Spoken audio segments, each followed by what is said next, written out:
Assalamualaikum warahmatullahi wabarakatuh. Waalaikumsalam warahmatullahi wabarakatuh. Nama saya Kaupi.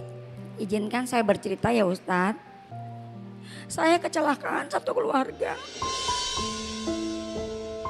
Lalu di kecelakaan itu saya tidak sadarkan diri. Sehingga saya dibawa ke rumah sakit. Saya dibawa ke ICU dan dokter memvonis saya untuk hidup 5%. Karena dalam tubuh saya, dalam perut saya ada darah. Darah itu usus yang sudah bocor.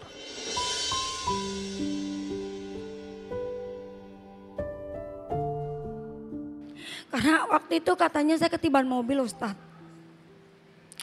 Dan saya kecelakaan, tulang saya patah kaki, tangan saya patah, tulang rahim patah.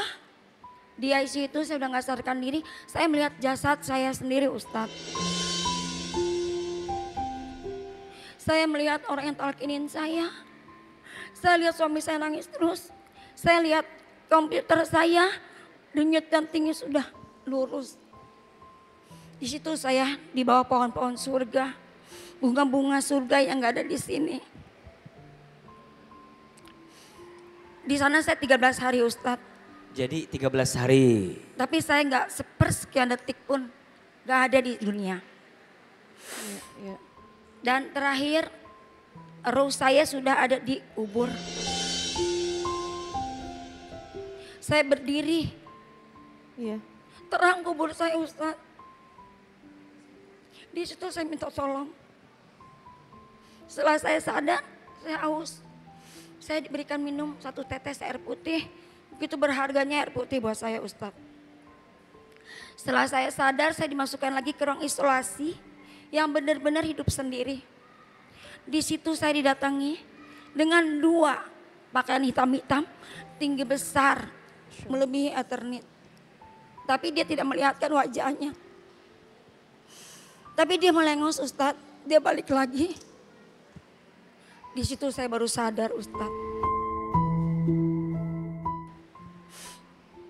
Pertanyaan saya, apakah kejadian-kejadian itu menghapus dosa-dosa saya yang lalu?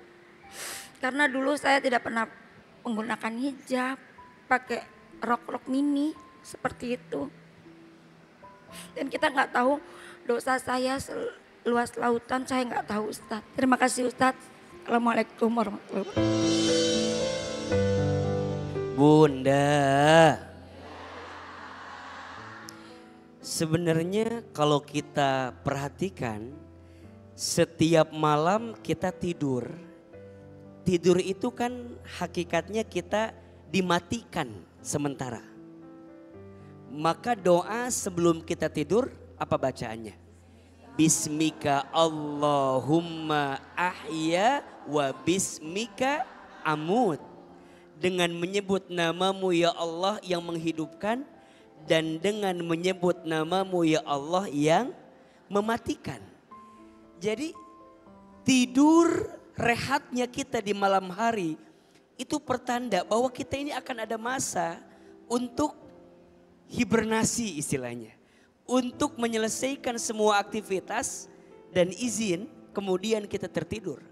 Maka saat kita bangun apa doanya?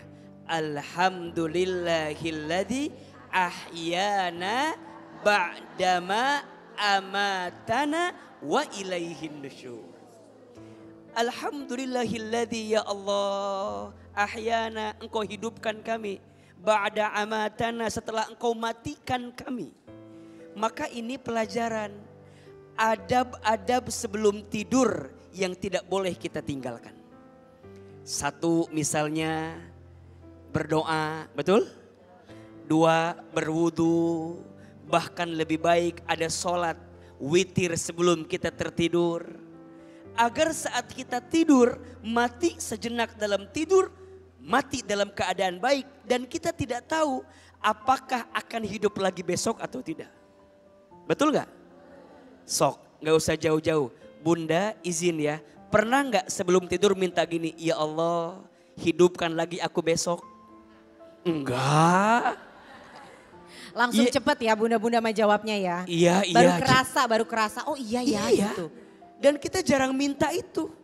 Betul nggak? Ya. Maka ada istilah, kalau bunda di malam hari jangan tidur sebelum memaafkan orang lain yang pernah menyakiti kita. Oh Masya Allah. Maka ada seorang sahabat yang mungkin bunda tahu kisahnya. Ada seorang sahabat yang sahabat ini dikisahkan orangnya masih hidup tapi sendalnya sudah sampai di surga. Maka kemudian ditanya, apa kebiasaan sahabat ini yang orangnya masih hidup tapi sendalnya sudah sampai di surga? Ternyata tanya sama dia, punya kebiasaan apa sebelum tidur? Ternyata sahabat ini punya dua kebiasaan yang tidak pernah ditinggalkan sebelum tidur. Yang pertama, sahabat ini tidak pernah tidur di malam hari kecuali dalam keadaan berwudu. Berarti bunda harus jaga wudu. Bahkan ketika bunda mau tidur pun kalau bisa dalam keadaan berwudu. Dan kebiasaan kedua yang dimiliki oleh sahabat ini apa?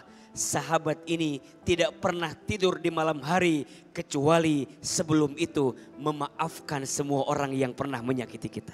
Masya Allah. Ahilman agak kurang setuju dengan istilah mati suri.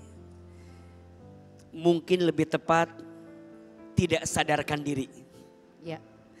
Karena kalau proses mati suri tentu yang namanya mati sangat panjang perjalanannya.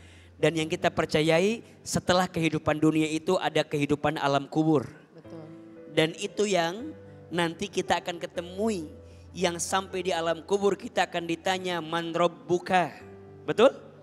Man nabiyuka, ma imamuka. Itu yang akan ditanya. Tapi kalau ketika tidak sadar diri, kita mungkin tertidur, mungkin terbayang bayangan-bayangan yang mungkin pernah kita pelajari. Boleh jadi itu yang membuat kita harus ingat bahwa mati itu pasti. Dan ketika bunda tanya, apakah yang saya alami itu mungkin karena dosa-dosa saya? Mungkin. Karena rumusnya seseorang akan diwafatkan seperti apa kebiasaannya saat hidup di dunia. Inilah pentingnya kita punya amal soleh.